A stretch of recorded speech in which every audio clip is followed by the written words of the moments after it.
Mike, turn your games down. Hi, we're with another movie episode of Games My Mom Found. I am Mike Albertin, and who's got playing a killer soundtrack with me tonight? Hey everybody, it's Kenneth Sanity, and I got to talk to you about the fabulous, most groovy Bell Bottoms. And I'm Bill from A Gamer Looks at 40, and just remember, nobody puts baby in the corner. That was good. And we are bringing you a Patreon voted episode. When I did another poll and brought back movies that didn't make it in the earlier poll, we were here talking about Baby Driver, directed and written by Edgar Wright, and came out in 2017, wow, which I had never seen before. That is so long ago. It is. I regret, after watching this twice, I regret not seeing this in theaters, because I'm like, this is a theater movie. Like, you go in blind, no fucking idea what you're seeing. You're just, somebody's like, hey, come sit down and watch this with me. You're like, all right. And yeah, that's what this kind of movie should be. I wish I had that experience. I mean, likewise, I also didn't see this in theater. I didn't really even see this until pretty recently. I just bought the Blu-ray one day. You know, nobody had told me by that point, hey, watch this. You're going to dig it, Ken. Which is fine, but, you know, honestly, a lot of my friends need to pay for what they've done to me. And, like, I could have watched this movie so much sooner than I did. I didn't watch this until, I think, like, 2020. Okay. And, oh, man.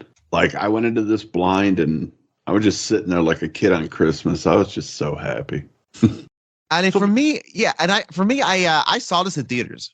This was during the season when I was watching a lot of movies in theaters, and I did see this theatrically, and I do remember seeing it because of reviews were good, and this is a very well-reviewed movie. This has got a beloved movie critically, and I also, of course, know the directors of their work, and I'm like, yeah, this sounds right up my alley, like an old-fashioned kind of heist movie, and sure enough, it hit on all cylinders. I walked away. I actually probably danced my way out of the theater, much like Baby sashays his ways through the streets of Atlanta with his iPod on. I remember almost feeling rhythmic walking out. This is one of the best examples of a musical. This is kind of a musical for those who don't like musicals. And We'll talk a lot about it. But yeah, this is a delight. And I loved it the second time around last night. And I loved it when I first saw it theatrically. All right. I don't know. I remember people talking about this movie. I remember seeing it come out, and I was like, okay, it looks interesting. I saw trailers, and that was, I just never got around to it. And it's been on my mind ever since. And then we did this poll, and I finally saw it in 2024. So I'm a big fan of Edgar Wright just because of he did one of my favorite movies of all time, Scott Pilgrim vs. the World. And that's what had me interested. But I wasn't expecting what this movie was. Like, before we watched it for the show, I didn't watch any trailers. Or I watched a minute of a trailer, and I'm like, nope, I don't want any more. I'm just going to go into this and see what happens. And this movie starts off with a bank heist, which I think is a good way to start a heist movie, too. So, yeah, I think, like, as far as putting your stakes on an elevated level right away, this movie does that really well. Because, and, oh, God, the car puns are just, they're going to happen. I hate this. I hate it. I hate puns, but this movie just, once it starts, it's just gas pedal all the way. Yeah, it really is. There's a couple moments where it, lets up and, lets Baby breathe a little bit. But even in those moments, like, the tension is always there. Just, it's a very, very tense movie. Sure. There's a lot. It really is. It once it starts, it doesn't let up. Doesn't put on the brakes until near the end of the movie, really. So I'll join you in your car punts. I hate them. But I mean, I do believe that, like, this movie just really has a couple quiet parts. But like, before I saw this, I was thinking, okay, there's gonna be, even when I started watching it, okay, there'll be a couple heists and that's it. And there's three heists, right, in this movie? Yeah, 3 or 4. There's the first one. There's the armored car, and then there's the post office. Okay, so 3, but that post office one, it goes for a long time. That post office one, like, the planning of that job is literally the last half of the movie. Oh, yeah. That's what you want for a heist movie. Ooh, love it. And because of you guys, I do appreciate movies more than I used to. As I've said before in this podcast, like, I was paying attention to a lot of how like when this movie starts off, you have people getting out of a car to rob a bank, and you have the main character baby just start playing music, and how much that music fits. They work it into the movie, just the way things are happening. They did a good job of really editing it so it goes along with the track. That I thought was impressive too. And doesn't it last the same amount as the track sometimes too? Yeah. That's impressive. Like, except there was one point in the movie where Baby rewound the song Neat, Neat, Neat by The Damned during the armored car robbery. He was like, oh, wait, hold on. And he like rewound the song a bit. It was because the song wasn't long enough and Edgar Wright knew it. So he was like, all right, I'm going to work this in. That's fair. It makes sense. It totally makes sense. Totally makes sense. The opening of this, we say it all the time that movies are always succeed when they kind of let you know what you're getting into right from the get-go. And of course, this one does it. And this is like a great 2-hour music video. And when I say those words into the microphone, it exhausts me. Like the idea of a 2-hour music video just sounds exhausting, but it's so integrated into not only the action of the movie, but the emotion as well. And it ties in so carefully with what the character developments and what they're feeling and going through. It's so integral. It's a masterpiece of pacing and timing when it comes to just the fluidity of A, music, and B, how it matches into with the cinema, with the cinematography and everything else going on in it. The marriage of the two things is so seamless. And I hate that word because they use it at work all the time. Like, it's going to be a seamless integration. No, there's not. There's no such thing. Unless you're doing molecular bonding, there's no such thing as seamless. Stop it. There's always a seam somewhere. There's always evidence. But this is as seamless as it gets when it comes to integrating the two things. And it is a glorious beginning. It's so much fun. And who doesn't love singing in the car? There's something primal about that. Just singing along to your favorite songs in the car, drumming on the steering wheel. There's something very relatable about that, which is why it's very successful, I think, in the beginning, because he's instantly likable. Like, Baby is instantly likable, even though he's the wheelman for a heist, a bunch of criminals. We as human beings like seeing criminals do good, succeed, because it's we do. We get to transfer that because we all at our heart of hearts in our lizard brains want to solve all problems with a baseball bat.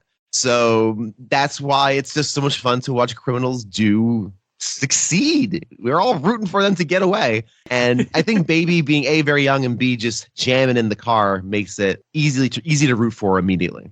Plus, it's Ansel Elgort. He's not too shabby looking. Like, you want to like him. Yeah, he's very charming. Very charming for sure. Yeah. And let's talk about that cast. Jesus Christ, everybody in this movie is beautiful. Ansel Elgort, I know I've seen him in movies because I was looking up his filmography. I've seen him in Divergent. I don't remember Divergent, but I saw him in Divergent. It's been a while since I've seen that movie. I would not know. But yes, he was in there. He was also in the West Side Story that was done, 20-something? 2021. Yeah. Years ago. Yeah. Yeah. I don't remember. I didn't see it. I didn't think that it needed an update, whatever. But, he was the main in that. And and for West Side Story, I loved West Side Story, and I was surprised because I thought I was going to loathe it, and I really liked it. So if you really wanted a modern retelling of West Side Story, it's about as good as you could possibly expect it to be. It's pretty great. But I'm a sucker for a musical, so for me, it's what can I say? I'm a sucker for a musical. So just a little note on that. I am too. If they're done like this, this is how you get me. Well, I mean, this isn't really a musical. Like, there's musicals where your story is told through songs. Like, Mamma and then Mia. I think there was a critic that called this a postmodern musical, which, I'll buy that. Yeah, I'm into that. Yeah, it makes sense. I like movies that use music to fill in gaps when things are happening. I like that. I've always have. So I'm okay with it. And I like how music plays such a big part in this movie because it fits the plot, it fits the story, it fits the theme, and I'm good then. I mean, let's see. Who else you got? Oh, all right. We should probably get the elephant out of the room here. First off, this cast is not without its problems. Ansel Elgort was accused of sexual assault. A woman when she was 17, he was 20. As far as I know, that's never been cleared up. He obviously maintained his innocence. This was all after he championed the Me Too movement, so everybody was kind of like pulling at the collars. And then there's the Kevin Spacey of it all. Yeah, I was thinking that too. I'm like, because it made me. We brought up that before on other things. Like, does it ruin the art depending on the artist? And yeah, I think it helps here. I know. Yeah. Well, I mean, he's a good actor. He just turned out to be a shitty person. Yeah, but here he's playing a shitty character. So it kind of, it gives you that sense of involvement more. You're like, oh yeah. He's done, right? Is his career over with at this point?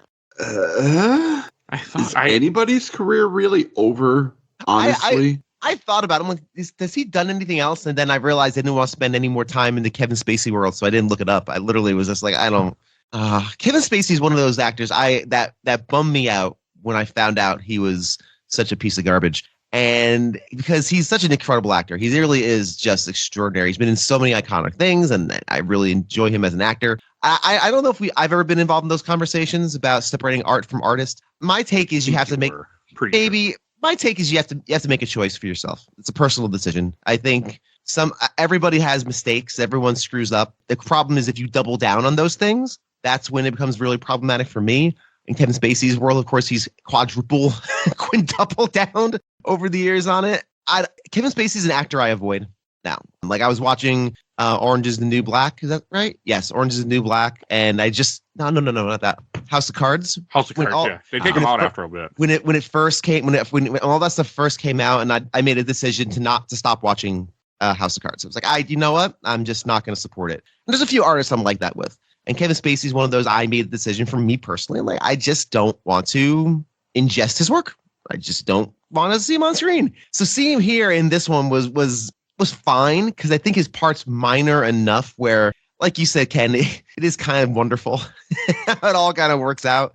But it's so heightened, and it's a little more of a caricature than anything else. It didn't kill the movie for me. I was able to kind of get through it. No, it didn't bother me either. Also, this doesn't mean anything to me, but he was also found not guilty on everything, but that doesn't mean a whole lot to me. So I don't know. My take on all that is you have to make your own decision, and I don't think your decision should be influenced by other people or what the status quo says or media says or anything else. I think you can separate that if you can personally, and if you choose to separate it, great. If you choose not to, be like, you know what? I still really like American Beauty. I'm going to watch Kevin Spacey movies. That's fine. You shouldn't be villainized for it, I don't think. I think it's a personal decision. Either. I mean, not in a case like this either. It's, because there's lots of people that go through together and are making a movie. It's not just... Yeah, true. Exactly right. And also I think it's a good opportunity for conversation. I think if you completely get rid of somebody, you lose the opportunity to have a conversation about that and remember it. You can say, hey, Chinatown is this amazing movie, but the director's also a literal piece of human garbage. Can you separate the two? It depends. It's up to you. I think it's a personal decision. But you should always try to remember the reason why there is that kind of divide. So he does a good job in this film too. He really does play a good ball. He's great. He's great.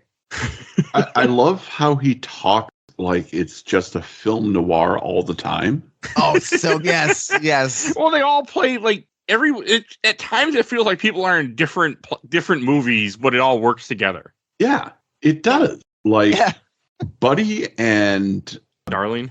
Yeah, Buddy and Darling are in Natural Born Killers. Yes. You got Kevin Spacey in, I don't know, Maltese Falcon, maybe? Double Indemnity. Yeah. You got Griff is basically just in a Quentin Tarantino crime movie. Yeah. For the frickin'... He's only in this movie for 12 minutes. Was it that long? Yeah, I'm watching it right now, and it was right, because you just mentioned that, and I looked at the time, and it's a 12-minute mark when he's in the elevator. He's going, yep, here's my stop, and then we never see him again. Yep. And then you got Jamie Foxx in this movie. What a damn joy. Yeah. Jesus. Like, he's so good in this. I hated him in this movie, but he did a great job. I mean, you're supposed to hate him. That's why I hate him. Yeah. Job done on. Yeah. No, he played it well. Yeah, it was. Yeah, he's fantastic. He toes that line. I love how Jamie Foxx is so unpredictable. He plays that role very well. And again, it feels like he's also in his in a Quentin movie. I think if you're in a movie with Quentin Tarantino, I think it changes you. I think sometimes as an actor, I imagine it probably changes a lot for you. Felt to me like Bats was coming from those like late 90s, early 2000s F. Gary Gray, like Dead Presidents or Fire It Up. Yeah. You know, those types accurate. of, I think they're called quote unquote urban thrillers. Yes. Come on. We know what you're saying. Just say it. Well, another thing that, like, with Kevin Spacey, like, when I was watching this with Tiff, she had made a comment about that he really reminded her of Gene Hackman, just the way he talked. Yeah. Damn. Hard-boiled, hard-nosed detective Yeah, like, type, you know, earlier detectives Gene like Hackman, like, I'd never seen French Connection, but I'm assuming, like, stuff like that, where he just was, you know, and it kind of, I'm like, yeah, that fits. I mean, he's just very, like, very direct with the way that he was talking, and it worked for me. Yeah. I didn't know this about Kevin Spacey, but apparently he's posted videos on his YouTube channel on Christmas Eve in character as Frank Underwood. Ladies and gentlemen, Kevin Spacey's Warren Beatty levels of insane. Oh boy. Wow. But was this a stint? Was he still in House of Cards, or was he already fired? From 2018 to 2020, and then again just this past Christmas Eve. Okay, I can take it when you're still, like, on the job. That could have been a job stunt, but when you're fired, that's different. So No. This is literally him still just wanting to do the role that he prepared never for. mind then. Yeah, Oh my gosh, I really do want to see this, but I really do not want to give the man a click. So I'll let it live in my brain and enjoy it. Like, I'm just gonna enjoy what my mental progression, because I have seen the Warren Beatty as Dick Tracy, and it is delightful. It is oddly delightful and cringy and all the good things. I kind of adore it. Oh, yeah, keep the character alive, man. Then let somebody else make the damn movie. Anyway, we're not talking about Dick Tracy. Yeah, Not yet. Oh, listen, I voted for it. It's gonna say I voted for it. Of course you did. I as soon as I saw it, I had to. I mean, to be fair, everything on that poll is going to happen anyway at some point, because they're all movies that I've thought about doing. So whatever doesn't win is going to happen at some point anyway. So that's part of the theme of some of these polls. Like, I put stuff on that I'm going to do anyway. It speeds up. You get to start the conversation. Check out our Patreon. Please do. Yeah. Little dollar vote our Patreon poll every month. And depending on when you will hear. Yeah, you'll hear this at the end of the month. There's 2 polls. So if you join at the very end, there's still 2. There's 2 polls this month. So. Oh, and like John Berthel, I was surprised at how little he's in this movie. I was expecting him to be in it more because he's in the opening credits. Yeah, he's in the opening credits. He's on the poster. Is he on the poster? I didn't think he was when I was looking at it just now. Well, I think his name is. No, it's his name is not either. But like in the credits, he's, I think, second billed. It's pretty close. And was he a big actor at this time? Oh no, 2017 would have been after The Walking Dead. Is this after Daredevil? No, I think this was before Daredevil. The Daredevil season 2 is John Berthel's season. And then he had his Punisher show, but I can't remember. And I did not look this up before we talked. 2016 is Daredevil season 2. Okay, so this would have been after that. Yeah. Weird. Makes more sense, though. Like, he's great. I love him. He's a good asshole. He is, but he's literally there and gone. And, well, his character Griff is probably just dead. Yeah, I mean, that's what he says. Yeah. Like, if you don't see me again, I'm dead. And this was my first exposure to John Hamm after he was John Hamm. Like, you know, he's been in movies before, right? Like, but this was the first time I saw him as, like, a person that I should watch out for. And, wow. He's really good in this role. He plays Buddy, as you know him as, throughout this movie. He's in the first heist, and he's in the last heist. And, wow. Like, I was not prepared. I didn't see Bridesmaid until way later. Like, most of the movies that he's in, I didn't see until after I saw this movie. And right then, I was very much stricken. I was like, I want to watch you forever. Actually, that it was after this that I slowly started watching Mad Men too. So, like, I was very struck by his appearance, his acting ability. He's a very handsome man, and a very good actor in this one. God, yes, he is. I was surprised how much they do with his character throughout this movie. Yeah, like at the beginning, it's just kind of like, I love my girlfriend. And they have, Buddy and Darling have matching his and hers tattoos on their neck. I love it. I didn't catch that. So It's clever. adorable. It's so clever. Really cute. I mean, it introduces it really quick. Like after the heist, they're making out in the elevator when they're, when they're leaving the place to get in their cars to go away. Like, throughout the couple times you see him, he seems like a decent guy. Yes, he's a criminal, but he seems decent to Baby. He's defending him. He's not really being an ass to him or anything. Like, it isn't until later when shit hits the fan. Well, I mean, he blames Baby. So, like, I wouldn't call them friends at the beginning, but they weren't enemies. Like, they were work friends. Yeah, that's a good way of putting it. Like, you're friendly to people at work. You don't really hang out outside of work. But, when you're in the office together, you're all right. You got somebody to talk to. You don't hate them. You have lunch together sometimes, go into the little break room, or swing by the desk for a few minutes and hang out. I remember those days when, I was working with people in physical environments. Boy, I much prefer now. Don't do that.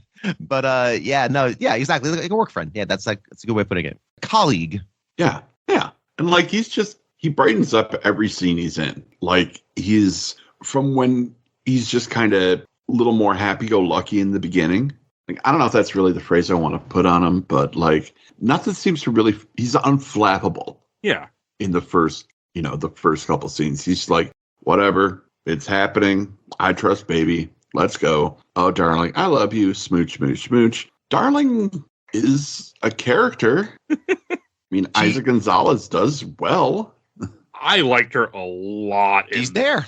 I had no problem with it. One, she was hot, so there was that. But also, I just felt I liked her character. I liked her being this woman that just seems friendly, but at the same time is a cold-blood killer. Like, I don't know. I thought I'm like, this is cool. Well, they both seem like professionals, right? Like, this is a gig. This is they're professionals, right? And they understand the risks involved, and they're both obviously slightly unhinged. She's fine. Fine. As a foil to again, I'm gonna be bad at the names. I'm sorry. I just woke up like 20 minutes ago. As kind of a foil, she's fine. Yeah, she does a good job. Yeah. And Buddy and Darling are, we learn their real names. Not really worth going into them. No, but it's just like, there. The only person's full name who we never learn is Doc, as played by Kevin Spacey. That's right. Because he never gets caught, but he suffers. He gets run over twice. Yeah. And not great either time. No. Like, there are ways that you want to get run over, and neither one of them is how Doc got run over. But I think that fits with Doc too, that you never get his name, because he's not, I like the fact that he shows pretty quickly, like, he knows who everybody is. He knows who everybody's name is. He knows where they live, he knows what they're doing, so he can, and be aware. He's aware of stuff. I like that. I enjoyed, also I really appreciate this movie didn't take place in your normal cities. It takes place in Atlanta, Georgia, not Boston, not New York, not Chicago, not California somewhere. I appreciated that. It was going to be Los Angeles. Oh, I'm glad it wasn't. But film credits and the like, I'm not even mad. Well, I'm happy to see something else in a different place that you don't always see. That's why. Yeah. And also, Atlanta, I think, is known not to be the best city either, so it works out. That's what I've heard. Their traffic sucks. Yeah, Boston traffic sucks too. I know that for a fact now. Yeah, I've only driven through the outside of Atlanta, and no, not a fan. Never done that yet, but I have to say, after driving through Boston for that week when I was in town, I'm a better driver now than I was before that, because of that experience, because I had to become more aggressive than I normally am. And I do it now sometimes when I have to. So I did learn. I'm better. I don't drive as aggressive as this, of course, but I do drive more aggressive when needed. I mean, it's just, and then, because after you have the heist, you have him, what we were kind of talking about, you have him go back, you have the base stuff. I mean, it just, it kind of keeps it going, and then, I know Doc makes comments throughout the movie where he never works with the same crew, even though in this movie you see the same crew multiple times, kind of, but different, some of the same people, but different, not the exact same people. Yeah, exactly. Like that's, I think, more what he's saying is that he never uses the exact same crew twice. Yeah, the same combination of people. Oh, Yeah. okay, because you get rid of John Bernthal you have him in the first heist, and you have the second heist, which is Jamie Foxx flee. Oh, I love the second heist so much. So I had a ridiculous. nickel for every time we see Flea in a movie. I didn't expect it. I have 2 nickels now we've done on this podcast. Back to the Future, one of 3 he was in or something. He was in 2. He was in 3. Okay, I have 3 nickels in, but Yeah. like, how do I keep finding movies where that random guy just shows up in a movie? I'm like, why are you here? Lanny June as JD. I love him. I love him so much. He's a moron. He's just a pretty looking idiot. Like true himbo right there. And I'm here for it. I absolutely love it. One of my favorite lines is when Baby's talking about his tattoo. And he's like, your tattoo says hat. And JD's like, yeah, I got it to increase my chances of employment. And Baby, how's that working out for you? JD just looks at him like he's insane and says, who doesn't like hats? Like, first off, I don't like hats, but I don't either. But like that line is just delivered with so much seriousness, and he's almost like he's hurt. Like, are you joking? Who doesn't like hats? It's fantastic. And this is where the lovable idiot JD screws everything up. It's also with the second heist when you get more explanation. You get the explanation to why Baby has the headphones in his ears all the time because of the tinnitus. You get the why he's working with Doc because of he stole from Doc. You get all that. You get all that backstory at this point in the movie, which is good because I wanted to know too. So I was like, okay, thank you, movie. I was curious. And there was, oh gosh, what? This is a good heist too. This kind of reminded me like a Grand Theft Auto mission. It just did. Yeah, that's not a good thing. No. I mean, like, it's absolutely true. Like, this is the one where you get you first introduced to Jamie Foxx, who plays you Bats. Get that.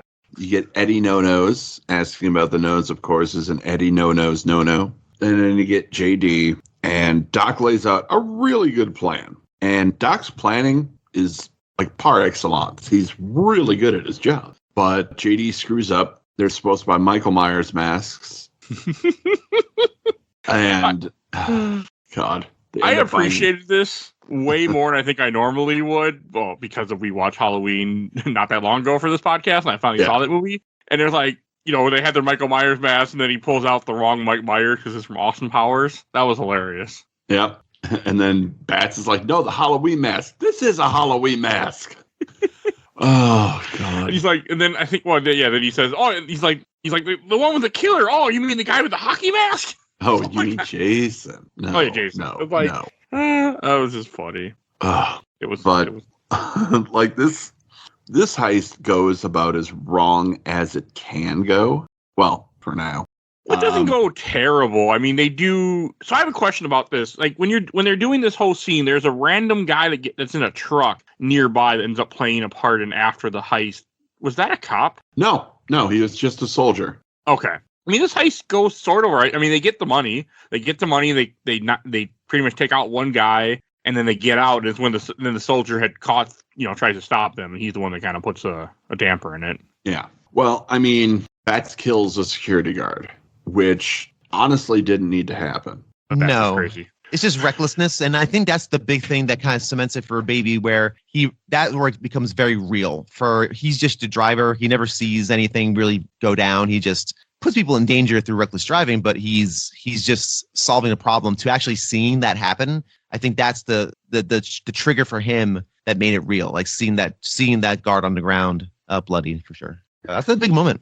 Yeah, and where that scene where Baby executes that, drift reverse and smashes the cart into the guard, sends him flying. That was awesome. Oh, that's the guy that's in the hospital then, right? That you see later? No, the guy you see later in the hospital is the soldier. Oh, okay. Yeah, because like they're chased with the soldier and who has the arsenal in his truck. Yeah, and it's Atlanta, so this works. They probably have lighter gun laws, huh? I don't know. The South is kind of weird about guns. Oh, no, I know. I've been to Georgia. I get it.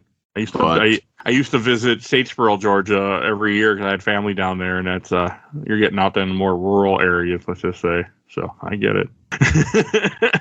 But they're the soldier is shooting at him, and Bats is trying to shoot the soldier. At one point, Baby kind of stops him from taking a point blank shot at the soldier's face, which Bats is not happy about. I mean, not to mention the shotgun is literally in Baby's face too, so it's not going to be I mean, that would be so fucking loud too, and it's pointless. You don't need to kill the guy.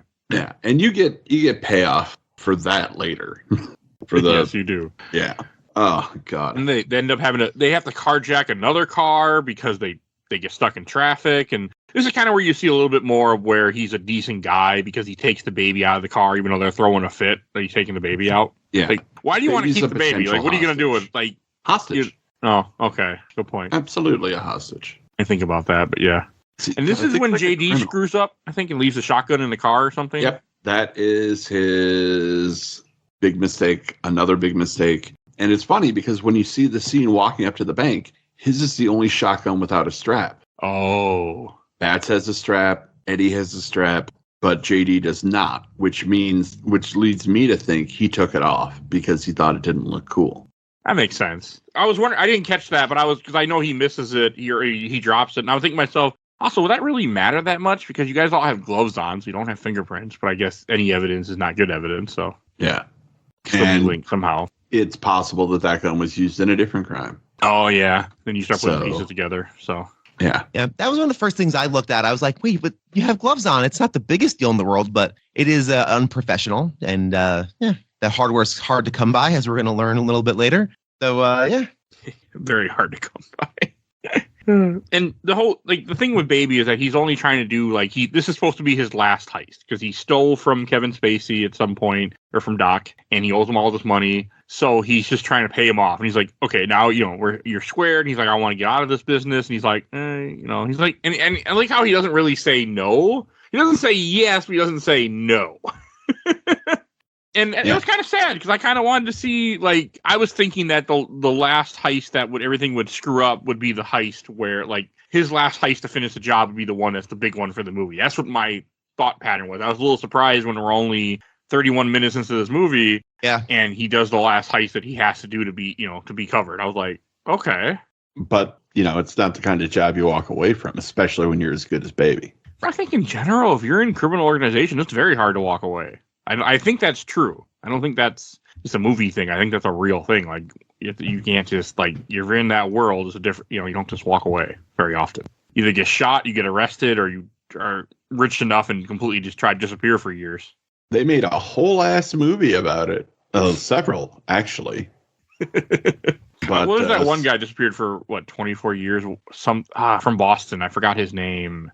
Whitey Bulger. He disappeared for a long time, and then he finally got caught living in, a retirement home place in, the South. So. Oh, well, good for him. But he got caught. Somebody recognized him after all these years. But he was gone for a really long time. But, I mean, also, even, in between the heist, the movie is not boring at all. The stuff with Deborah in the diner is also so well done. Oh, my God. That is so fucking cute. It's extraordinarily charming. It's the kind of slick and cool we all wish we could be when we were probably that age, but we were super duper not. No. Just to be that cool and self-assured. And what I love about the Baby character is that he has a confidence about him and a decisiveness. He's not this sheepish, bumbling, sorry guys, not Scott. I said Scott Pilgrim. But yeah, kind of like Scott Pilgrim type where he's like, he has this little quiet confidence about him that's very endearing and charming and very attractive. And they are just the cutest couple on the planet. It's really awesome. To rip off Forrest Gump, Baby and Deborah go together like peas and carrots. Like peas and carrots. They really, really do. Yep. They're a bright spot in the movie, like a super bright spot in cinema, I'd say. Because, I don't know, I feel like they have actual chemistry. Oh, yeah, totally. Those two actors, they work together. They light each other up. They really, you can tell that they have an exceptional chemistry for sure. It feels very natural. They're coming to like each other. It feels extremely natural and Yeah, it's really great. No, they're a delight. I was surprised how much I enjoyed them together, and I was talking with Tiff when we were watching this because of like how quickly their relationship goes, but at the same time, it's like sometimes that happens. Sometimes you just click with a person, and like and they're both young. I'm assuming both these characters are probably young 20s. I would say like 20, 21. Yeah. I mean, at least 21 because they're drinking. So yeah, gotta be. Yeah, and like she works at a dead end job. She's working at a diner. She don't really want to be there, And like I like it how she's like, I gotta go. Like he's like, and they go like the whole scene with them at the laundromat. That was also really cute. Everything with that scene and like, Deborah, you look like a zebra. Like it was really cute. I actually know who Beck is. Sort of. Never listened to any music, but I know who he is because of other things I referenced him before. But I just thought that was really like such a cute moment with them, and it really like. And then I want to say from the time that they do meet, or when they get laundromats, to the time that they actually have the dinner date, I think it's at least been a week or two. The movie doesn't show that, but because she makes a comment, because I watched this movie twice now, and watching it three times currently. She makes a comment, she's like, I work doubles for the next week or two. Oh yeah. Yeah, when they're trying to plan a date night out. So I'm assuming it's supposed to be like another week has passed where they were, at least talking to each other, or he was stopping at the diner, before their date. Yeah, that we just don't see. There's probably things here we don't see, and it doesn't matter. No. Like, it's fun, it's cute, it's flirty. It's what this relationship should be. It reminds me of like some of those old movies from like the 40s when you just have good banter with people. And that's yet another way that this movie's kind of like timeless between Spacey's noir performance and like everything that's going on. Even though they're modern cars, it's obviously modern times. Those do lend the movie kind of a timelessness because they're taking elements from filmic history and going through like, we'll take this relationship from this era. We'll take this character straight out of this area. And, just putting everything together and just making one amazing stew of a movie. Like, another thing I didn't really pick up on the first time, like, everything with the tape recorder. I mean, I was really thinking about, like, you really should not be recording criminals. Like, that is not ever going to end well. I didn't think about that. Oh, yeah. No, that's... I know when they're like, are you part of the police? Like, hell, he's part of the police. You guys have been rated, heists ago. Like, this wouldn't have kept going. Yeah, this would have been a problem much sooner. I thought that was so stupid. Like, they do know he's been working with Doc for a while. You can tell. It's like, you really think that if he was actually a cop, plus a cop wouldn't have that recorder in 2017. Exactly. One more way this movie's kind of timeless. They use analog technology a lot, which I dig. There's landline phones. Who had a landline phone in 2017? Not a lot of people. Hey, you'd be surprised, Ken, how many... I can tell you for a fact, a lot of people in 2023, 2024 have landline phones still. Might be over the ages of 70, but they do have landline phones. Well, I mean, fair enough. Don't ask how I know that, but we'll just go with I do know that. But I know what you mean. Like, it's a thing that you think is dying, but it's there still. I mean, I don't have one. I never will again. Why? I have a pocket computer. I don't need anything else. I hate my pocket computer sometimes. I want to get rid of it. I want to go back to an old flip phone. Hey, this movie does it all the time. Yeah, they're called burner phones, and they're a useful element in the criminal community. And they still exist. You can still get a flip phone. Oh, easily. Hey, how else you commit crimes and not be noticed, You can buy them at Walgreens. Hey, you would know that personally, wouldn't you, Ken? I would. Work there for 8 years. Hated it. Hey, I get it. Retail sucks ass. But after, Baby and Deborah have their meet cute and, continue to be cute and adorable and they make a date for a fancy dinner out at Bacchanalia, one of the finest wines and dines in the city. And Baby is pulled back in by Doc, who very nicely pays for their meal. And is also hanging out with Killer Mike from Run the Jewels and Big Boy from Outkast.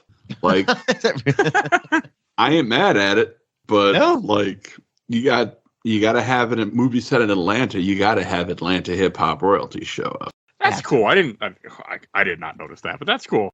And Baby gets pulled back in for one more job. Not one last job, one more job, although it will turn out to be the last heist. Womp womp. Unfortunate.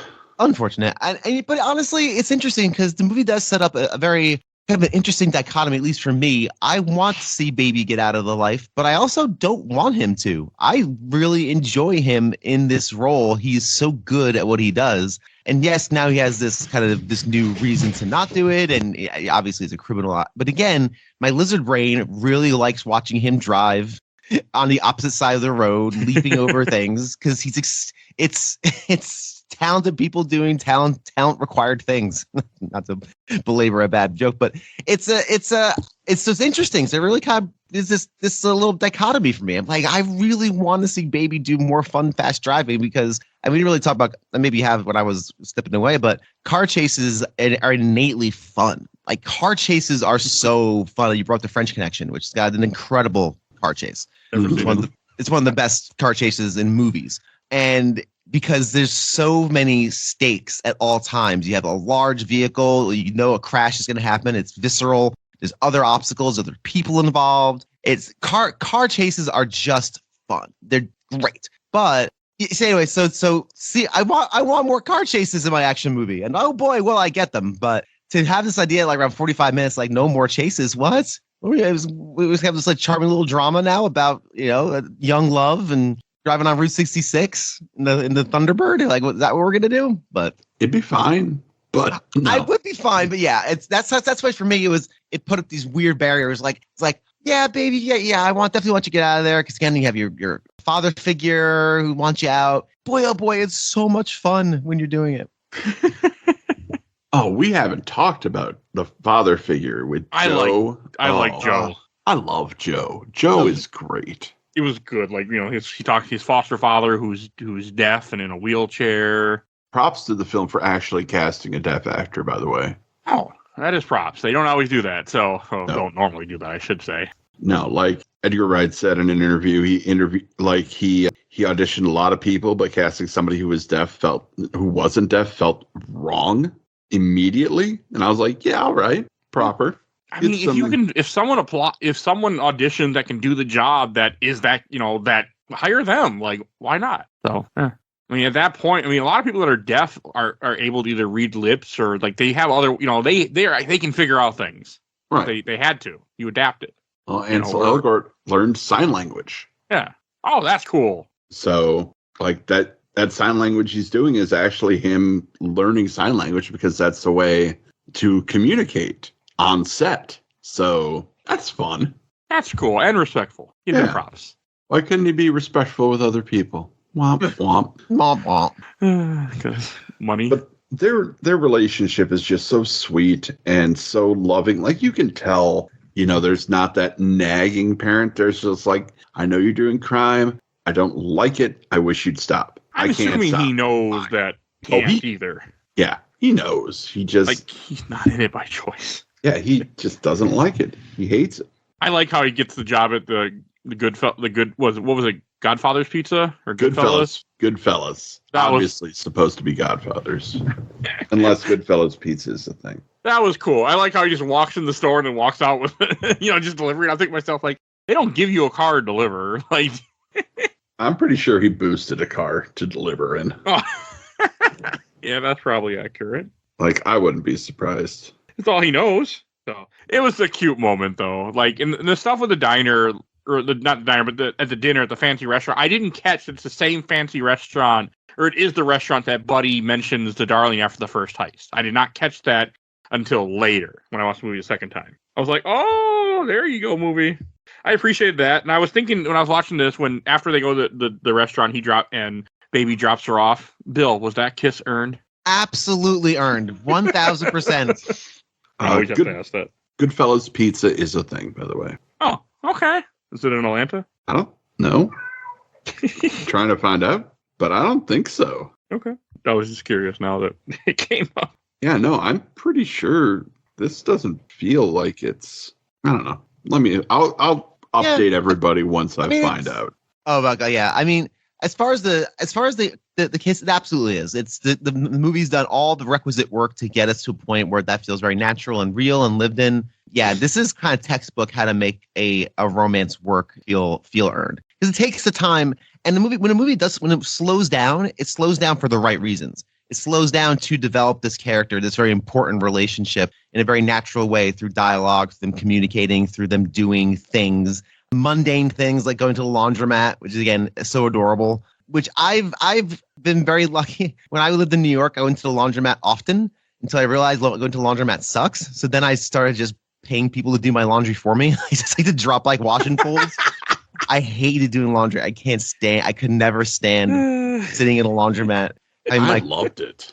I just could never. For some reason, I just never liked being in a laundromat.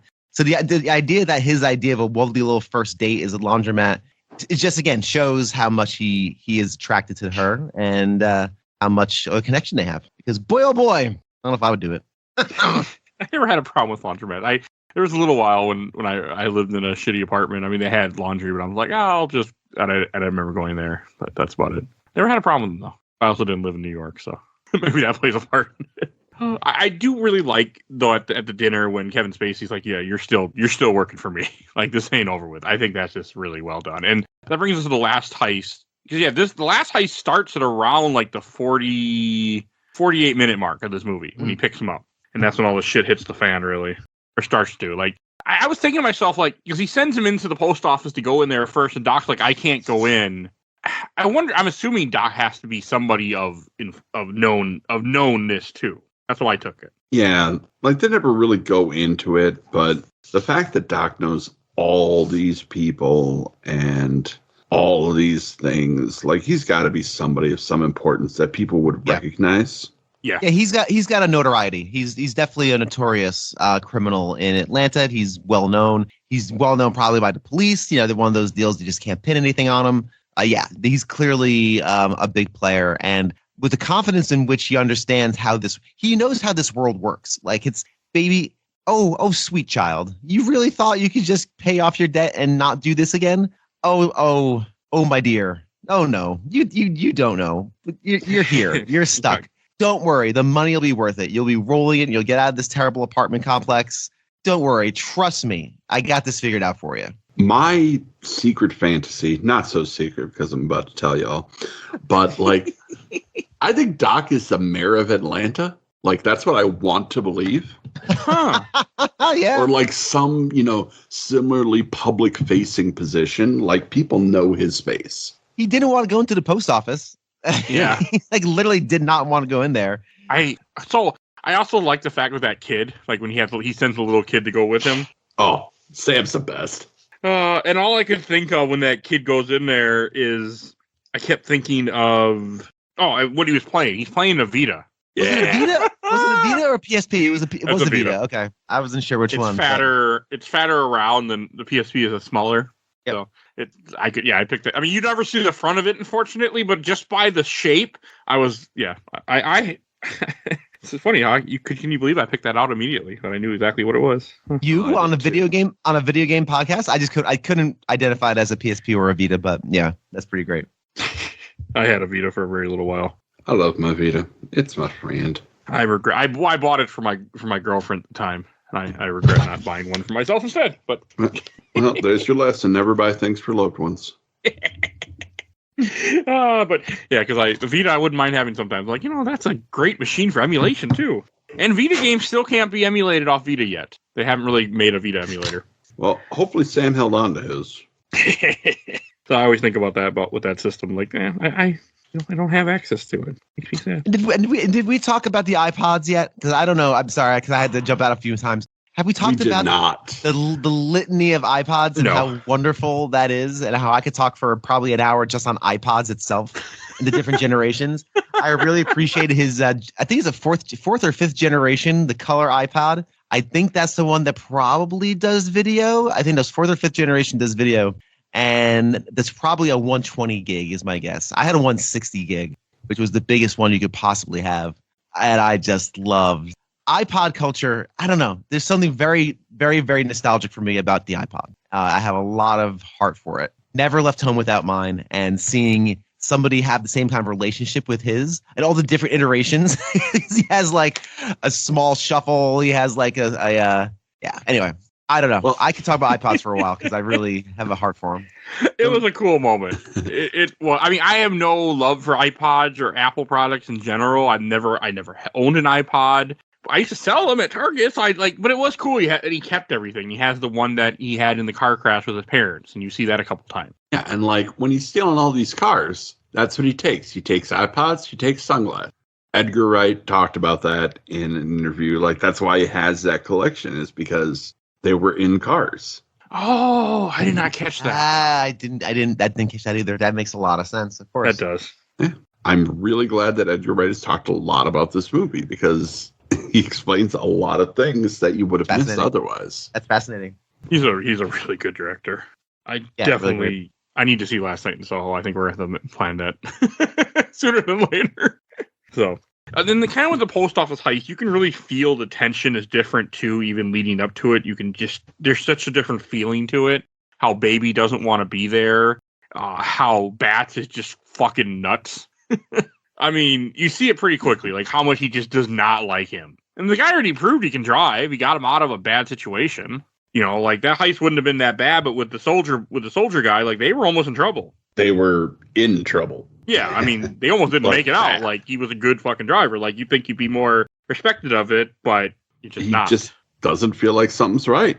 I did like the Hex songs part where he talks about when the guy's like, yeah, Hex songs are playing Knocking on Heaven's Door in Hotel California, and he won't. You know, I did like that. And he's like, yeah, and he died shortly after, but not because of the heist. Like, yeah, because you killed him. He wouldn't get out of the car. Yeah, like, honestly, there are Hex songs. 100%. And Hotel California is actually a famous Hex song.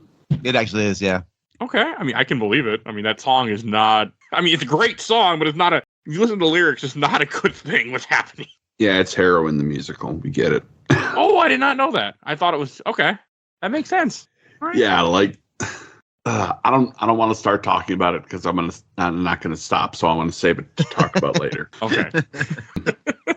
But that Baby decides he's had enough, and he's going away. He's leaving the crew before the heist, taking off at 2 a.m. with Deborah. Because originally they weren't going to spend the night there. They were just going to go there, meet up, but then since they're sent to go get more guns, and it goes so badly. This is a good scene though too. I love this scene for for a lot of specific reasons. But I was so happy to see Paul Williams. Who's Paul Williams? Paul Williams was the guy that played the butcher. Yeah, the guy in the white suit. Looks like Colonel Sanders. Yeah.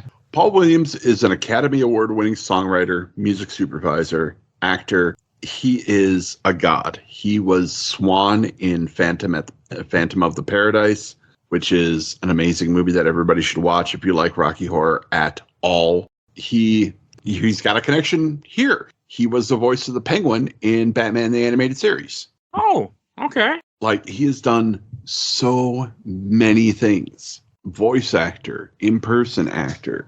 He wrote The Rainbow Connection, that song that Kermit the Frog sings. Really? I didn't know. Wow. Yeah. Like, he wrote Rainy Days and Mondays for the Carpenters. Like, he has written so many amazing award-winning songs. Last night I listened to Just an Old-Fashioned Love Song by Three Dog Night and got it in everybody's head because Paul Williams wrote that song. Oh, that's cool. So, like, he's a joy. Always somebody that I love seeing pop up in things. And to see him here, I was just like, yay! It's just a good scene where they're just, not talking about guns and they're just calling them pork. And then you find out they're all police too, which kind of went along with the pun. I'm like, okay, that's kind of funny. Yeah. Yeah. The pun, but that's, it's fine. It works in the scene it's in. It's fine. Yes. Yeah. I don't know. What was the point of saying why not just say what you are? I didn't say what they are. Why are you using pork puns and why? Because we are in a bunch of different movies. We are in a film noir style. This is the closest I think the movie gets to being overwritten. Personally, like all this, the belabored pork. This is the prime shoulder, and this is like the pork butt, and this is and all those analogies. That's the closest I think this movie gets to being overwritten. But it's so charming and fun. And again, the delivery is good and the acting is good. It's fine. It's very believable in this heightened world that Edgar Wright's created. Yeah.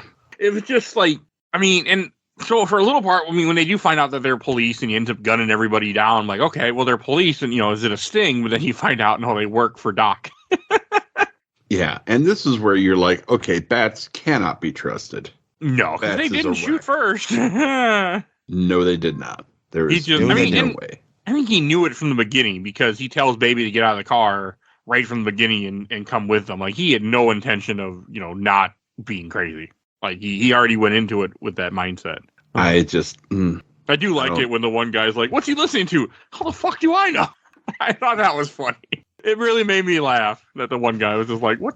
Like, why are you at, like, what is, he recording us? Like, are people that stupid? If you're going to record somebody, it ain't going to be obvious.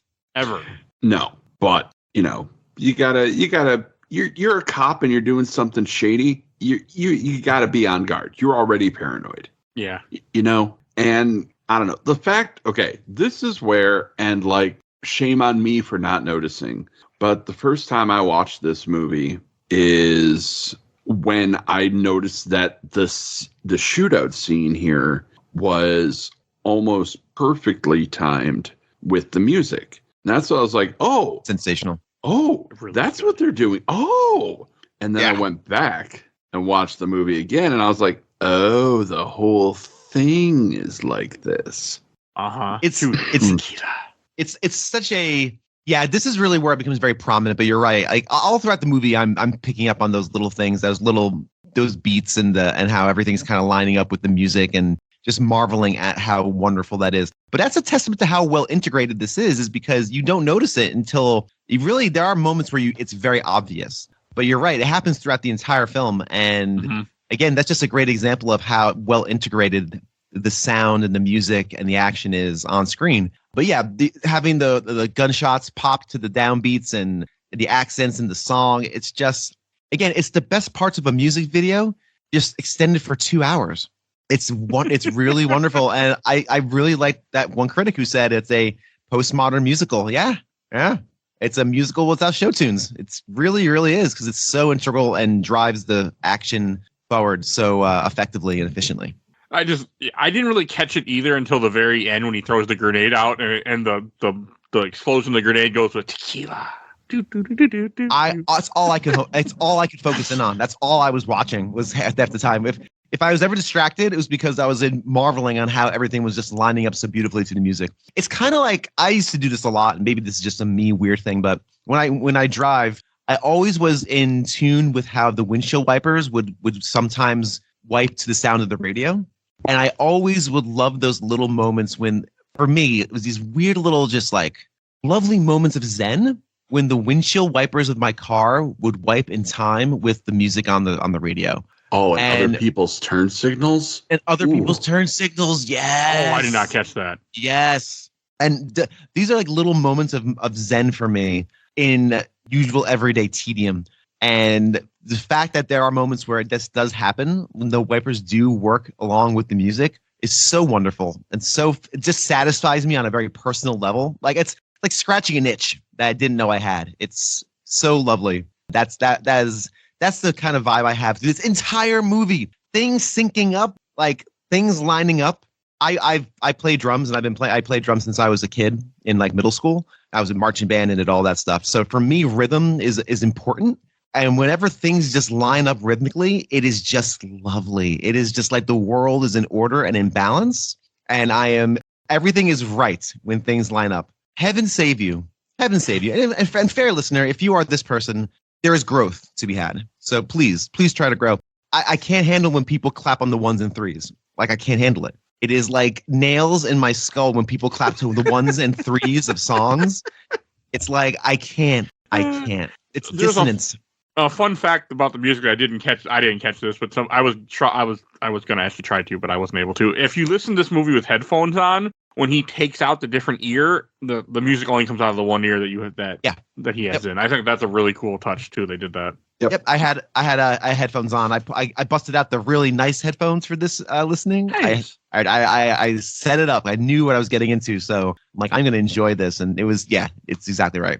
That's how I watched it this morning too, with my Sennheiser earbuds, my noise canceling ones. I was in the movie, and whoo. I was watching this with my $10 earbuds, sir. That I used to record this podcast for the last 5 years. I busted out the Sennheiser 598s, the open air over the ear to get that real expansive sound stage. Plugged it into my little mini DAC on the computer here. Oh, lovely. I treated myself this time around. Fair enough. Intentionally treated myself. $10 Panasonic earbuds. Panasonic. It's still good. I mean, still good. They work. That's what I've been using for. I'm not a big. Anyone listen to the show, I'm not a big sound guy. Like, I'm just not. Like, I'm watching a movie right now with no sound on, and I'm completely okay with it.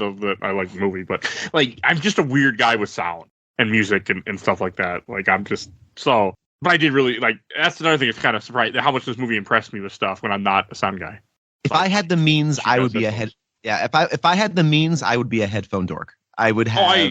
I would have 15 different types for different musical styles. I would absolutely be that annoying person with like a little rack of headphones. As it sits, I have 4 or 5. And, right. When I worked at Target, I worked with a guy, and this was one of my first introductions to that type of like audio file people. Nothing bad. I just didn't understand it. And like the guy was like, yeah, he's like, I want to buy some headphones. I'm like, oh yeah, we have some right here. He's like, no, I want one that are, like these like $200 at the time. This is like 2009.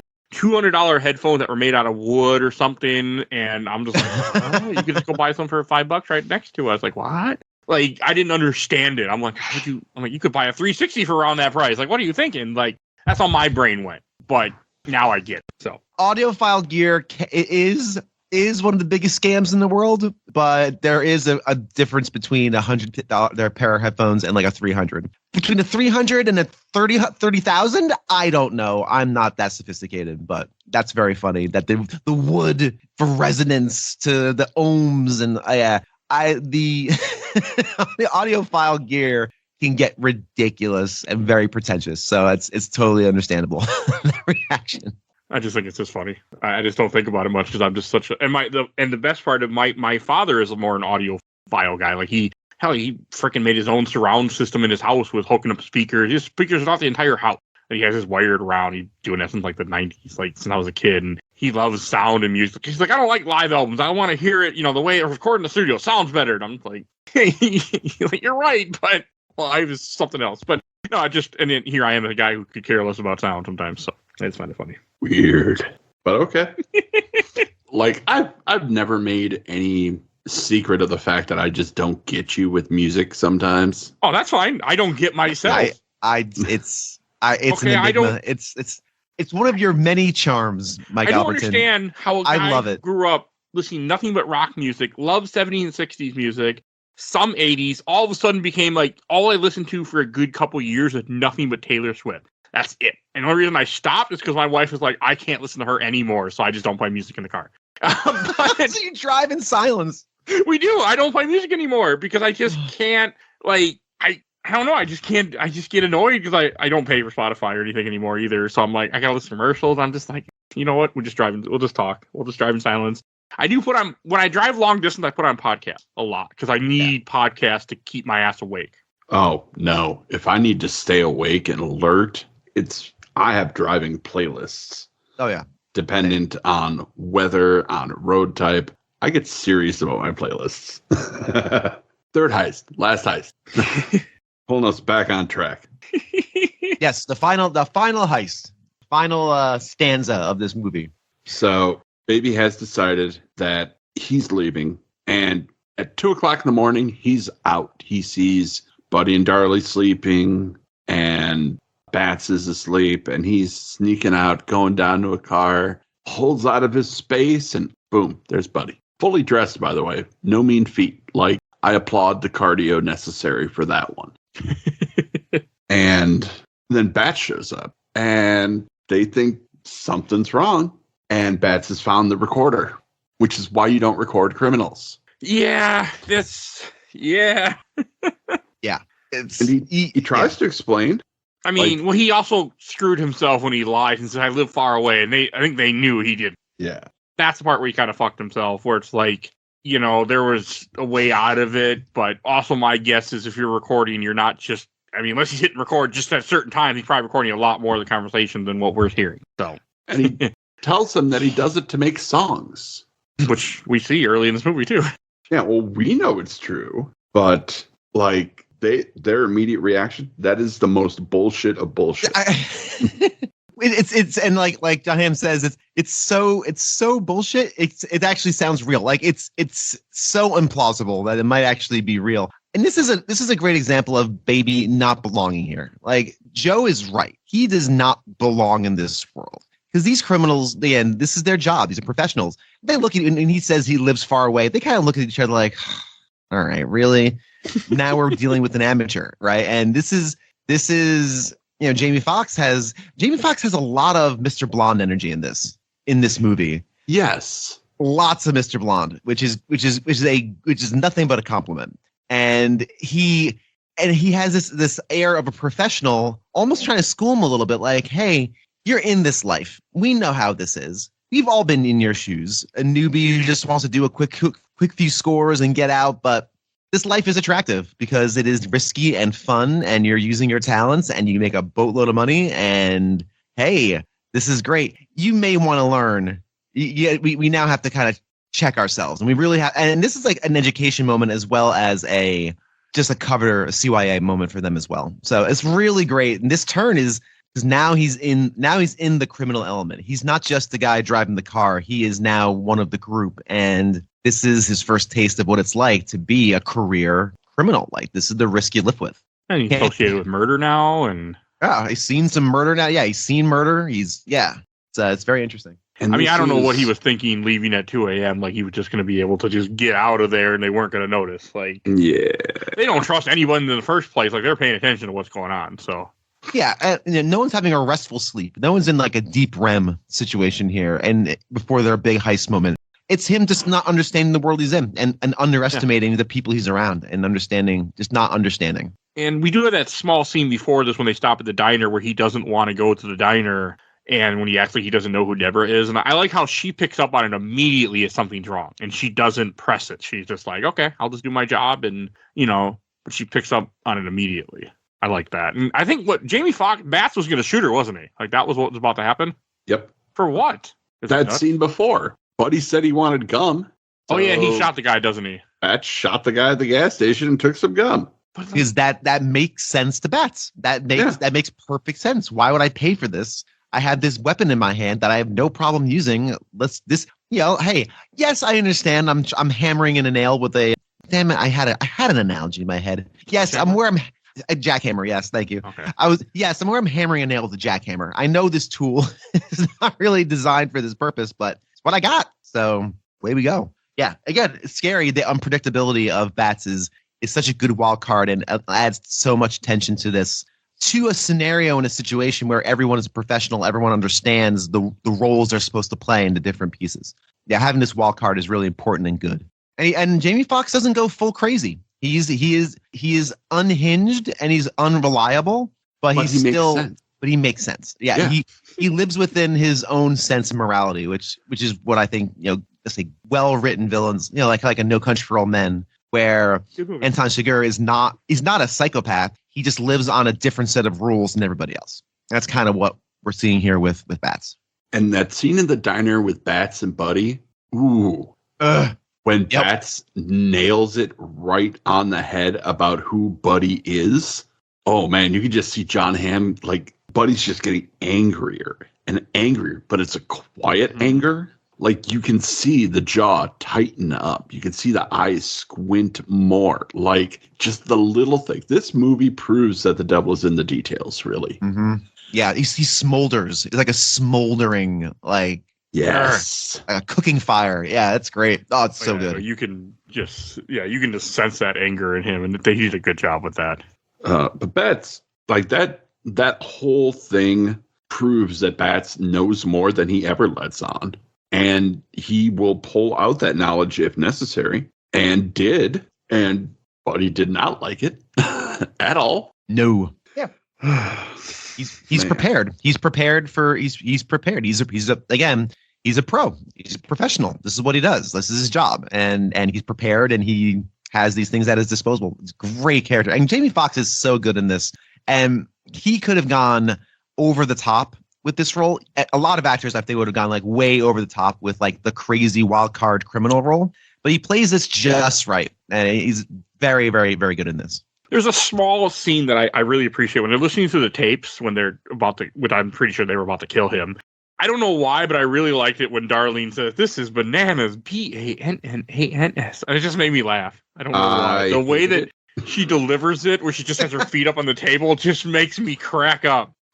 I just... They were going to kill him, weren't they? I'm assuming that's what's about to happen. If he didn't do the job. Well, yeah, I mean, it wasn't a go-home situation. if he wouldn't do the job, if those tapes had been anything other than songs, like he said they were, he was not leaving that room. No. I mean, I was also kind of thinking, like, was there a way out of this for him? Like, after he did the job, would they have killed him? I don't think so. You know, but they also did cross the line. They went to his house. They, beat up Joe, stole his wheelchair. Like, like they crossed the line for him too, where it became too real. Like they're, and he wanted out. And then you finally get to the post office scene, and this is a good. I mean, they kind of are. I mean, because this heist this heist went correctly until he decides to, take a detour. Yeah. This heist went correctly until Baby shook his head no. Yep. Yeah. Because the teller at the post office is walking down the street going to work, recognizes him because they had a very nice conversation the day before, kind of waves at him, and he gives her the shake of the head no, like, no, don't go to work. And she immediately understands something is wrong. Going from the leap, that's a leap of trust and logic. That's a little tough for me to swallow, but getting a police officer or a security guard or somebody of authority to come over and see what's going on, that's where it all kind of goes sideways. I think it's more of they were both going into work. Like that was the armed guard that was going into work. So she just grabbed the guy and said, "Hey, can you, check this out with me?" Because I didn't catch it the first time. The first time I thought the same thing, but the second time I watched it, I was thinking, I think he's supposed to be the guy that worked at the post office. But yeah, I don't know. Plus he has his wipers on. Well, no, it's raining. I don't know. I'm not sure, but that's how I took it. And the fact that the guy is parked right behind the back door. I mean, that's a little suspicious too. And he's in a spot where he shouldn't be. Like he's not really parked. Yeah. He's in a driveway. He's right next to the driveway, so he's kind of in a odd spot. But right as the security guard's coming up to talk to Baby, then the alarm starts going off. Then it all goes shithouse. In the most spectacular way. So why did he kill Bats? It's because, Bats hits him in the face with the shotgun, doesn't he? Yeah. Well, knocks out the elbows sunglasses. him.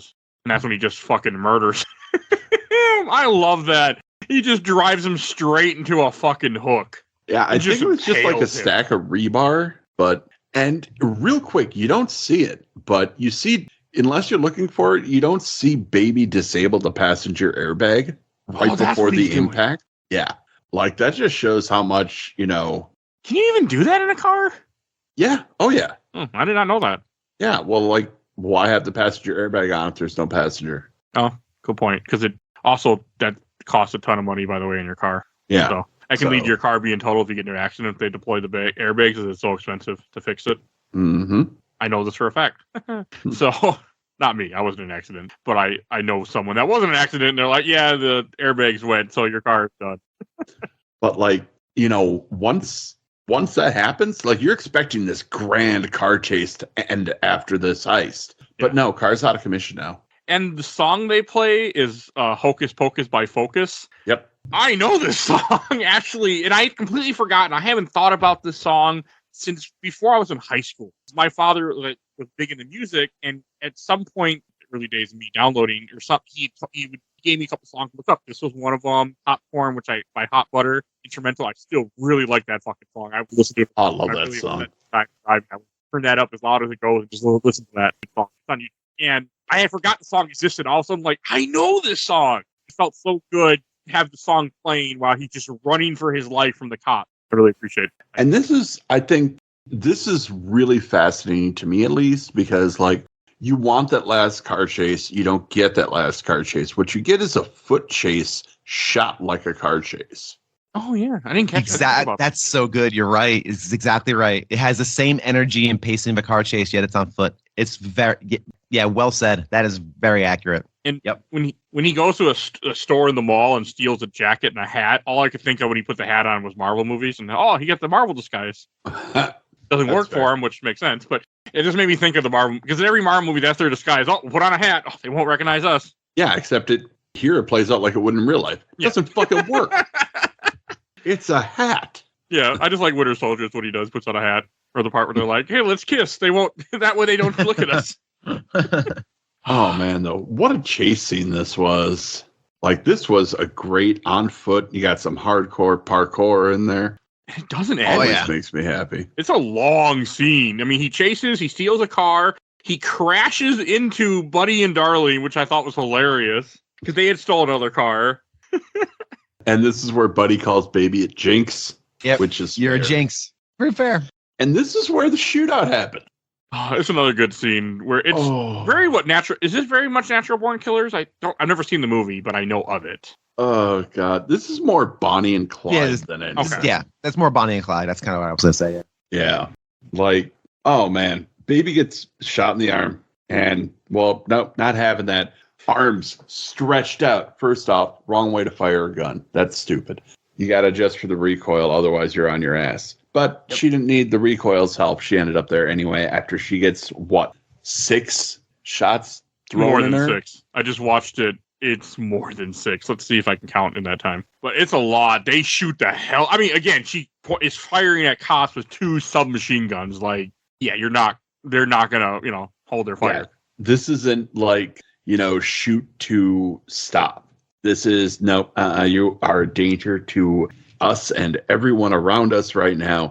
You got to be stopped. You got to be put down. Literally spraying and praying. And it's because, like you said, you cannot be accurate holding 2 submachine guns like that, 2 assault rifles. You have to do it like Don Ham did, which is, cradled up. You have to absorb that recoil and control. And yeah, she just went out there and just said, I'm going out in the blaze of glory. I saw this in a movie once. I know we're not getting out of this. I'm a professional. I've done this before. So I'm just going to go out like the badass action star that I am, as she does. She gets taken down. It is actually pretty sad. I mean, depending on, at this point, like, you're looking at years and years and years. Your whole life is going to be over. Like, why not just go out in a fiery, it's quick. You're shot and killed. I'm not saying I would, but I would, Yeah. I mean, yeah. If you got to go out, be a story to be told.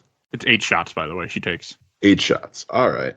But also the shots are to the first 6 are to the, well, actually, I think all 8 are to the sound of the beat. It's like, it's like, right to the, The entire shootout is so to the song. Everything in this movie is to the soundtrack, is to the rhythm of the music. That's some editing, by the way. It's incredible. Some editing and some shooting. Like, that's impressive that they were able to do that.